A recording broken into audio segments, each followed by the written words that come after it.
सभी को नमस्कार। हमारे YouTube चैनल मनोज मिश्रा परिश्रम शिखर पर आप सभी का हार्दिक स्वागत है, हार्दिक अभिनंदन है। हम शिक्षण विधियों के बारे में पढ़ रहे हैं। शिक्षण विधियों के अंतर्गत हमने अभी तक व्याकरण शिक्षण के बारे में पढ़ा है कि व्याकरण शिक्षण क्या है और व्याकरण शिक्षण के लिए कौन कौन सी विधियों का प्रयोग किया जाता है। इस वीडियो के अंतर्गत हम व्याकरण शिक्षण से संबंधित प्रश्न परीक्षा में कैसे पूछे जाते हैं उनको लेकर के आए हैं। वस्तुनिष्ठ प्रश्नों का संकलन इस वीडियो में किया गया है कि व्याकरण शिक्षण जो हमने पढ़ा उस पर अब वस्तुनिष्ठ प्रश्न कैसे किए जा सकते हैं। इस वीडियो में हमने हिंदी भाषा और संस्कृत भाषा दोनों में जो प्रश्न व्याकरण से संबंधित किए गए हैं उनका संकलन किया गया है। चीज़ एक ही है, दोनों भाषाओं में काम में ली जा सकती है।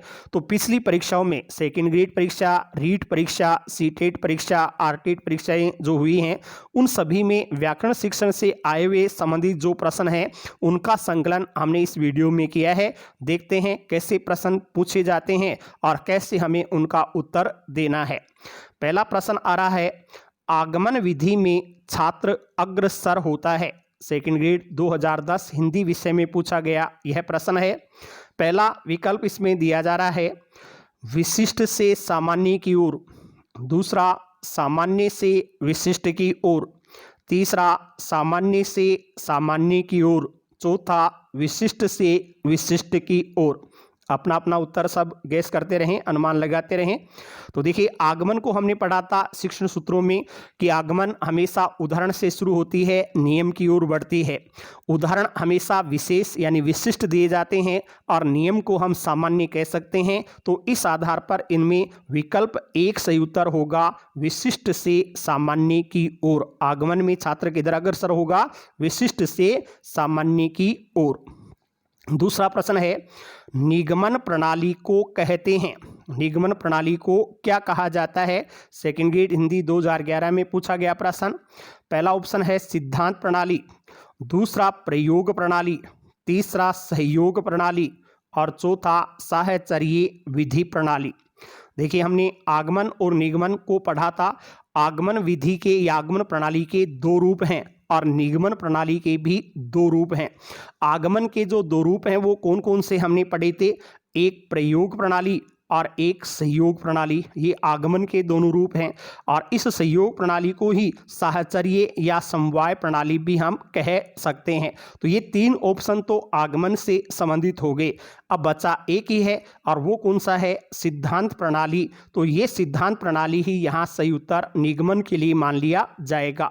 निगमन के शिक्षण सूत्रों में हमने पढ़ा भी था कि पहला चरण इसमें जो निगमन के चरण पद या सोपान उसमें पहला चरण आता है नियम या सिद्धांत का ज्ञान करवाना। तो नियम को ही सिद्धांत कहते हैं और नियम सिद्धांत निगमन में आ जाते हैं। तो एक नंबर सही उत्तर कर दिया जाएगा। फिर आ रहा है आगमन प्रणाली के रूप, दो रूप हैं, प्रयोग और सहयोग प्रणाली।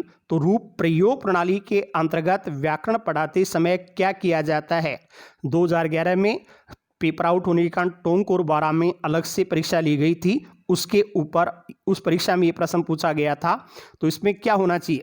पहला ऑप्शन है छात्रों को पहले सूत्र रटवाए जाते हैं, दूसरा छात्रों को व्याकरण की पुस्तकें दी जाती हैं, तीसरा छात्रों को सिद्धांत बताए जाते हैं, चौथा छात्रों को पहले उदाहरण दिए जाते हैं।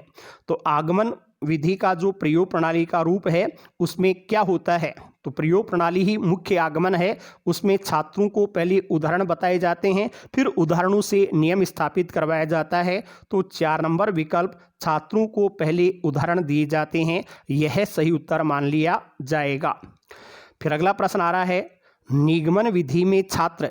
यह प्रश्न जो है वो पहले प्रश्न का ही उल्टा पूछ लिया गया है। पहले में तो पूछा था कि आगमन विधि में छात्र किधर अग्रसर होता है और इसमें पूछा गया उसका उल्टा, निगमन विधि में छात्र अग्रसर किधर होगा? सामान्य, पहला ऑप्शन है सामान्य से विशिष्ट, दूसरा विशिष्ट से सामान्य, तीसरा सामान्य से सामान्य और चौथा विशिष्ट से विशिष्ट। ये सेकेंड ग्रेड 2011 में पूछा गया प्रश्न, उसी टोंक 12 में। तो यहाँ पर भी आगमन वाली का उल्टा हो जाएगा। आगमन में तो था विशिष्ट से सामान्य की ओर, तो इसमें हो जाएगा सामान्य से विशिष्ट की ओर निगमन में अग्रसर होता है। फिर प्रश्न है, आगमन विधि का अधिकांश प्रयोग किया जाता है, किसमें किया जाता है? व्याकरण शिक्षण में, साहित्य शिक्षण में, अभिक्रमित अनुदेशन में या पर्यवेक्षित अध्ययन में। तो हम आगमन विधि व्याकरण शिक्षण की ही प्रमुख विधियों में मानते हैं। तो सीधा सा उत्तर है, सोचने की आवश्यकता नहीं है, व्याकरण शिक्षण में आगमन का प्रयोग किया जाता है। 1 नंबर विकल्प सही उत्तर मान लिया जाएगा। अगला प्रश्न है, व्याख्यान विधि में केंद्र बिंदु होता है। व्याख्यान विधि के बारे में भी हमने पढ़ा था, व्याख्यान क्या है। तो व्याख्यान में शिक्षक अपना भाषण देता है, शिक्षक ही सर्वे सर्वा होता है, छात्र निष्क्रिय बनकर के रह जाते हैं। तो व्याख्यान विधि का केंद्र बिंदु कौन होगा? अध्यापक होता है, अध्यापक इसमें केंद्र बिंदु माना जाता है। फिर है, निगमन प्रणाली का तात्पर्य है, निगमन प्रणाली से क्या तात्पर्य माना जाता है? ऑप्शन है, पहला पहले उदाहरण देना, फिर उसका निष्कर्ष जानना। दूसरा, अनेक उदाहरण प्रस्तुत करना। तीसरा, पहले कई नियमों को प्रस्तुत करना। और चौथा, पहले नियम बताना, फिर उसकी व्याख्या करना। तो इनमें देखें तो निगमन प्रणाली में पहले नियम को बताया जाता है, फिर नियम को स्पष्ट किया जाता है कि ये नियम क्या कहता है, और फिर उससे संबंधित उदाहरण दिए जाते हैं। तो इन आधारों पर 4 नंबर विकल्प है वो सही उत्तर बैठता है कि पहले नियम बताना, फिर उसकी व्याख्या करना, यही निगमन प्रणाली का रूप माना जाता है। इनको व्याकरण शिक्षण के प्रश्न संस्कृत भाषा में कैसे पूछे जा सकते हैं, हमें क्या करना है? देखिए, पहला प्रश्न आ रहा है, व्याकरणस्य पर्यायो अस्ति। सेकंड ग्रेड 2010 संस्कृत में पूछा गया प्रश्न है कि व्याकरण का पर्यायवाची शब्द है, व्याकरण का पर्यायवाची शब्द कौन सा है? ऑप्शंस हैं, मानवानुशासनम, शब्दानुशासनम, राष्ट्रानुशासनम, सैनिकानुशासनम। व्याकरण की सामान्य जानकारियों में हमने पढ़ा था कि पाणिनि, पतंजलि और आचार्य किशोरीदास वाजपेयी ने व्याकरण शिक्षण को क्या कहा है? शब्दानुशासन। तो यहाँ पर व्याकरण का पर्यायवाची किसको मान लिया जाएगा? शब्दानुशासन को सही उत्तर मान लिया जाएगा। शब्दानुशासन ही व्याकरण है, व्याकरण का पर्यायवाची है। फिर है, अव्याकृति इति कस्य शिक्षण विधि। अव्याकृति यह किसकी शिक्षण विधि है? व्याकरणस्य, व्याकरण की, आख्यायिकायाः, आख्यायिका की, रूपकस्य, रूपक की, या काव्यस्य, काव्य की। तो हम अभी व्याकरण शिक्षण ही पढ़ रहे हैं, और व्याकरण शिक्षण में हमने भाषा संसर्ग विधि या अव्याकृति विधि एक पढ़ी थी, जिसमें व्याकरण को विशेष महत्व नहीं दिया जाता, केवल व्यवहारिक प्रयोग को महत्व दिया जाता है। तो अव्याकृति भी यहाँ किसकी विधि मानी जाएगी? व्याकरणस्य, व्याकरण की ही विधि मानी जाती है। 1 नंबर विकल्प सही उत्तर हो जाएगा। अगला प्रश्न है, नवीन शिक्षण पद्धत्यां व्याकरण शिक्षणस्य सर्वाधिक रुचिकरो विधि मन्यते। इसका अर्थ है, नवीन शिक्षण पद्धतियों में व्याकरण शिक्षण की सर्वाधिक रुचिकर विधि मानी जाती है। ये भी सेकंड ग्रेड संस्कृत 2010 में पूछा गया प्रश्न है। तो नवीन, हमने व्याकरण शिक्षण की विधियों को मुख्यतः अर्वाचीन विधियाँ, प्राचीन विधियाँ 2 श्रेणी में बांटा है। प्राचीन विधि और अर्वाचीन को ही नवीन कहते हैं। तो देखिए, पारायणम, सूत्र कंठस्थीकरणम, आगमनम निगमनम और अर्थावबोधनम, ये 4 विकल्प हैं।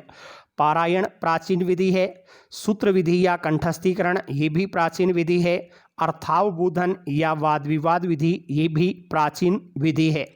आगमन और निगमन अलग अलग हैं, तब तो प्राचीन में आती हैं, लेकिन दोनों को एक साथ जोड़ दिया जाता है तब वो आधुनिक विधियों में शामिल की जाती है। तो यहाँ आगमनम निगमनम 3 नंबर विकल्प है वो नवीन पद्धतियों के अंतर्गत रुचिकर भी है और व्याकरण शिक्षण की सर्वश्रेष्ठ विधि भी मानी जाती है। 3 नंबर विकल्प सही कर दिया गया। अगला एक सीधा सा प्रश्न पूछा जा रहा है, भाषायाः कौशलानि सन्ति। भाषा के कौशल हैं, कौशल कितने हैं? हमने व्याकरण शिक्षण के उद्देश्य में पढ़ा था कि बालकों में 4 मूलभूत कौशलों का क्रमबद्ध विकास करना भी व्याकरण शिक्षण का उद्देश्य है। तो मूलभूत कौशल भाषा के 4 माने जाते हैं, 4 हैं, इसलिए यहाँ विकल्प बी चतवारी को सही उत्तर मान लिया जाएगा। 4 भाषा कौशल माने जाते हैं। सही क्रम उनका क्या है? सुबोपली, सुनना, बोलना, पढ़ना और लिखना। संस्कृत में बोले तो श्रवणम, भाषणम, पठनम और लेखनम, ये 4 भाषा कौशल हो गए। अगला प्रश्न है, व्याकरण शिक्षण का अव्याकृति सिद्धांत है। सेकंड ग्रेड हिंदी 2011 में पूछा गया प्रश्न। पहला आ रहा है, व्याकरण पाठ्य पुस्तक से पढ़ाना। दूसरा, व्याकरण को अभ्यास द्वारा पढ़ाना। तीसरा, व्याकरण को व्याकरण की पुस्तक से पढ़ाना। और चौथा, व्याकरण को पढ़ाने की आवश्यकता नहीं, क्योंकि भाषा पढ़ने से व्याकरण अनायास आ जाता है। तो यहाँ व्याकरण का अव्याकृति सिद्धांत हमने पढ़ा था, 3 सिद्धांत पढ़े थे, व्याकरणातिरेक सिद्धांत, अव्याकृति सिद्धांत और संयोग सिद्धांत।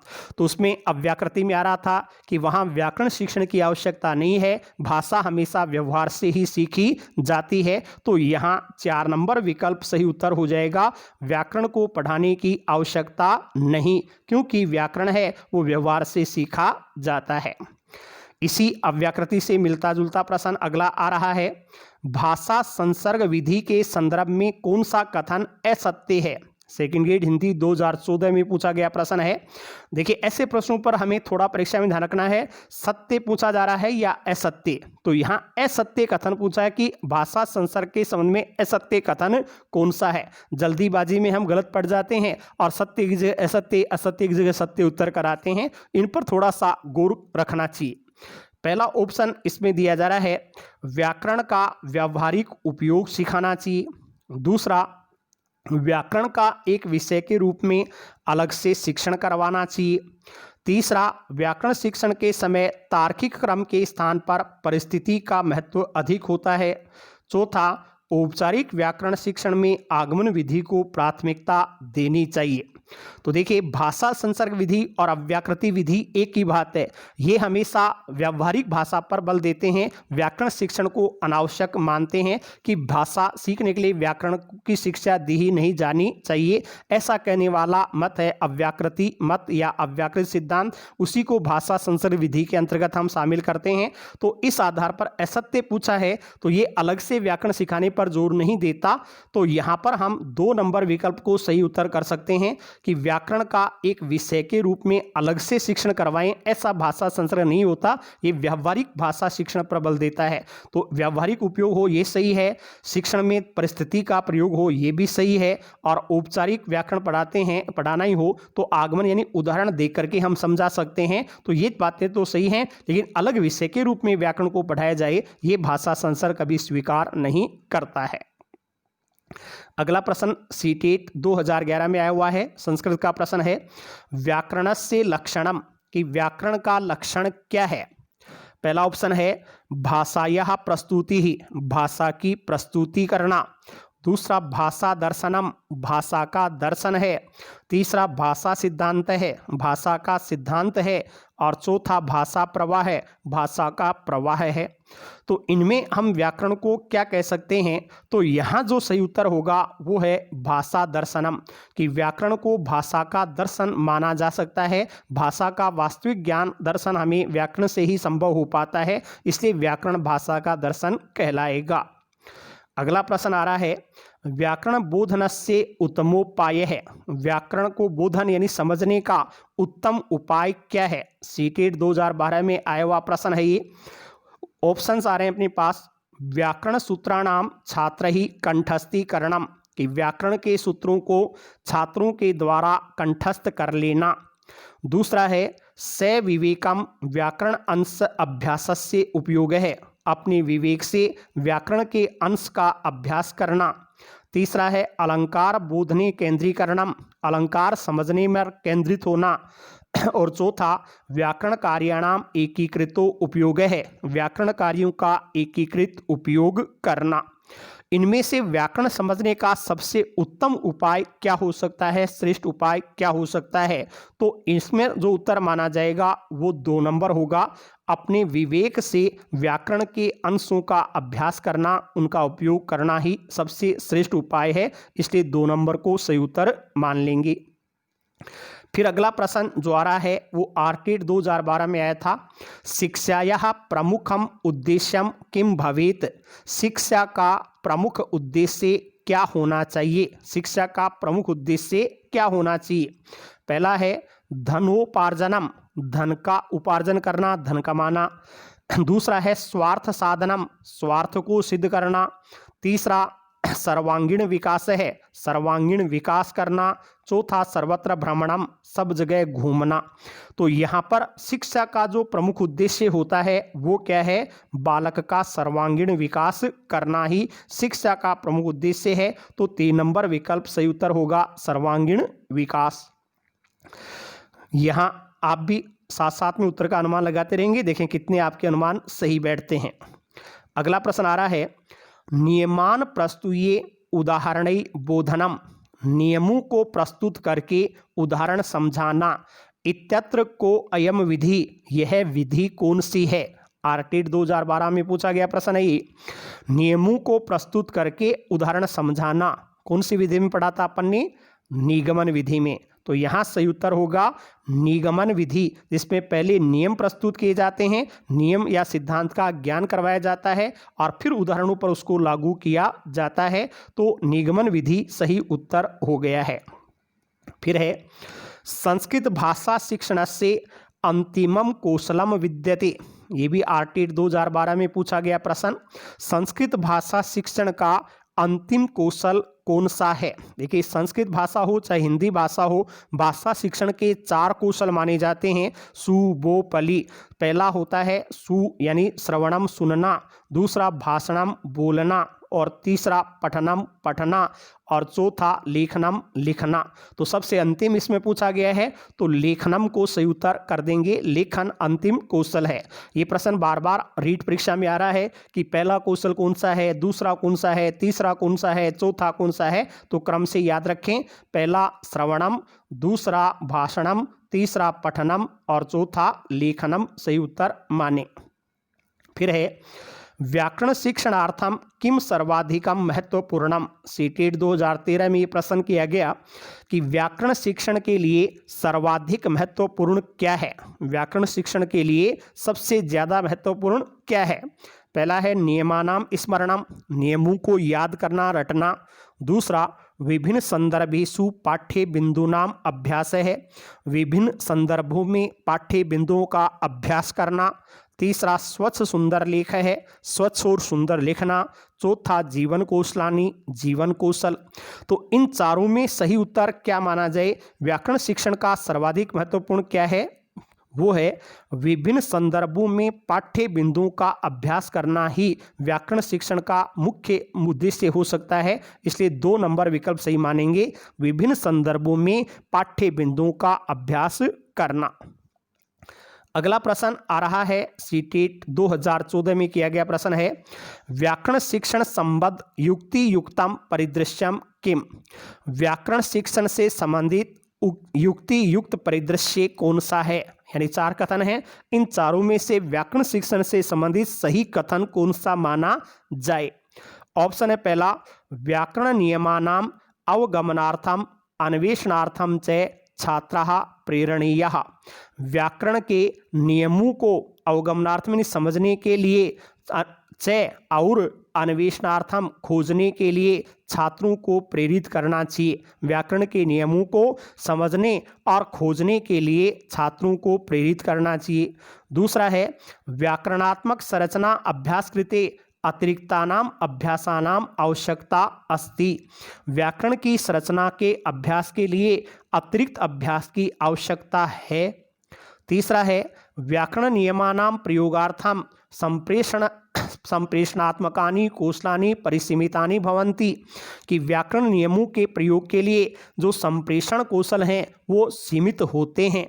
और चौथा है, व्याकरण नियमानाम सिद्ध्यर्थम लेखन कौशलाभ्यास एवं समीचीन उपाय है। कि व्याकरण नियमों को सिद्ध करने के लिए लेखन कौशल का अभ्यास ही समीचीन उपाय है। ये 4 विकल्प दिए गए हैं, इनमें से व्याकरण से संबंधित सबसे उपयुक्त परिदृश्य सही कौन सा माना जाए? तो यहाँ 1 नंबर विकल्प सबसे ज़्यादा उपयुक्त लगता है कि व्याकरण के नियमों को समझने के लिए और खोजने के लिए छात्रों को प्रेरित किया जाना चाहिए, इससे वो व्याकरण खुद समझ सकें। फिर आ रहा है, रीट 2015 में आया हुआ प्रश्न है, चतुर्विध भाषा कौशलानाम क्रम निर्धारणम कुरुत। कि 4 जो भाषा कौशल हैं उनका सही क्रम क्या है।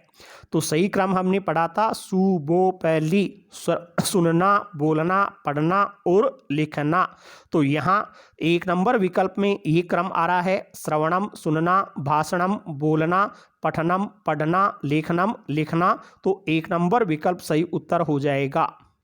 फिर है संस्कृत भाषा शिक्षणस्य प्रथमम कौशलम विद्यते। अभी अंतिम कौशल पूछा था, अब ये प्रथम पूछ लिया, रीट 2015 में पूछा गया है। तो सबसे पहला है सुनना, फिर बोलना, फिर पढ़ना, फिर लिखना। तो यहाँ श्रवणम 1 नंबर सही उत्तर हो जाएगा। अगला है शिक्षणम भवेत, शिक्षण होना चाहिए, किस प्रकार से होना चाहिए। ये भी रीट 2015 में आया हुआ प्रश्न है। पहला ऑप्शन इसमें दिया है संश्लेषणात् विश्लेषणम, संश्लेषण से विश्लेषण की ओर होना चाहिए। दूसरा कठिनात् कठिनम, कठिन से कठिन की ओर होना चाहिए। तीसरा सरलात् कठिनम प्रति, सरल से कठिन की ओर होना चाहिए। और चौथा तर्कात् मनोविज्ञानम प्रति, तर्क से मनोविज्ञान की ओर होना चाहिए। तो मनोवैज्ञानिकता को हम देखें तो शिक्षण हमेशा सरल से शुरू करें, कठिन की ओर चलें, वही ज़्यादा प्रभावशाली है। तो सरल से कठिन की ओर हो, यह ज़्यादा प्रभावी माना जाएगा। फिर है बुनियादी शिक्षा केन प्रवर्तिता, बुनियादी शिक्षा किसके द्वारा प्रतिपादित की गई थी।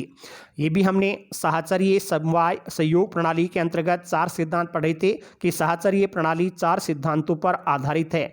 उनमें आया था एक बुनियादी सिद्धांत, वो बुनियादी सिद्धांत किसकी देन मानी जाती है, महात्मा गांधी महोदय की। तो 4 नंबर विकल्प महात्मा गांधी महोदयन, इसको सही उत्तर माना जाएगा।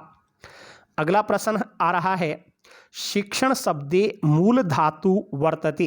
रीट 2015 में आया हुआ प्रश्न है कि शिक्षण शब्द में मूल धातु कौन सा है। ये भी हमने शुरू में ही पढ़ा था शिक्षण शब्द की रचना कैसे हुई। तो शिक्षण शब्द शिक्ष धातु से बना है। संस्कृत के अनुसार ल्युट प्रत्यय है और हिंदी के अनुसार अन प्रत्यय से शिक्षण बना है। तो इसमें धातु पूछा है, तो 1 नंबर विकल्प शिक्ष धातु सही उत्तर हो जाएगा। अगला प्रश्न आ रहा है व्याकरण पाठ योजनायाम नास्ति, कि व्याकरण की पाठ योजना में नहीं है। व्याकरण की पाठ योजना में क्या शामिल नहीं है। पहला ऑप्शन है छात्राणाम शब्द भंडारस्य अभिवर्धनम, छात्रों के शब्द भंडार में वृद्धि करना। दूसरा शुद्ध संस्कृत लेखनस्य योग्यतोत्पादनम, शुद्ध संस्कृत लेखन की योग्यता उत्पन्न करना। तीसरा है विचाराभिव्यक्ति शक्त्युत्पादनम, विचारों की अभिव्यक्ति की शक्ति या क्षमता उत्पन्न करना। चौथा है अत्यधिकम धनार्जनम कर्तुम क्षमतोत्पादनम, अतिरिक्त धन कमाने की क्षमता उत्पन्न करना। तो व्याकरण के उद्देश्य हमने पढ़े थे, उसमें ये चीज़ें आ रही थी। बालकों के शब्दकोश में वृद्धि करना उद्देश्य है, संस्कृत लेखन शुद्ध लिखना सिखाना ये भी उद्देश्य है, विचारों को अभिव्यक्त करना संस्कृत आदि भाषा में ये भी सही है। लेकिन धन कमाना कहीं पर भी नहीं आता, इसलिए 4 नंबर विकल्प यहाँ हो जाएगा। ये उद्देश्य नहीं है, अत्यधिक धन कमाना ये व्याकरण का कोई उद्देश्य नहीं माना जाता। अगला प्रश्न है व्याकरण शिक्षण की किस प्रणाली को विकृत रूप में सुग्गा प्रणाली भी कहते हैं। व्याकरण की कौन सी प्रणाली है जिसको सुग्गा प्रणाली भी हम कहते हैं। रीट में पूछा हुआ ये प्रश्न है। तो इसमें ऑप्शन है अव्याकृति प्रणाली, सहयोग प्रणाली, पाठ्य पुस्तक प्रणाली, निगमन प्रणाली। ये भी हमने पाठ्य पुस्तक विधि में पढ़ा था कि इसमें रटने के ऊपर जोर दिया जाता है, इसलिए पाठ्य पुस्तक प्रणाली को ही सुग्गा प्रणाली भी कहते हैं। तो 3 नंबर विकल्प पाठ्य पुस्तक प्रणाली सही उत्तर हो गया। इस तरीके से ये व्याकरण शिक्षण से संबंधित प्रश्न पूछे गए हैं। हम इनको अभ्यास में लेते हुए पूरा आधार नहीं मानना है, इनके आधार पर प्रश्न तैयार करेंगे और जितना ज़्यादा आप थ्योरी पढ़ेंगे उतना ही ज़्यादा अच्छा रहेगा। ऑब्जेक्टिव में केवल प्रश्नों आए हुए हैं उन पर ही हमें ध्यान देना चाहिए, बाकी मॉडल पेपर आदि को हमें हल करने से बचना चाहिए। उनमें समय ही ज़्यादा नष्ट होता है, फायदा कम होता है। इसलिए परीक्षा में आए हुए प्रश्नों को देख करके अपना थ्योरी यानी सैद्धांतिक ज्ञान अधिक बढ़ाएं। बहुत बहुत धन्यवाद। यदि अभी तक आपने हमारे चैनल को सब्सक्राइब नहीं किया है तो जल्दी ही सब्सक्राइब कर लें और आने वाली वीडियोस अतिशीघ्र प्राप्त करें। धन्यवाद।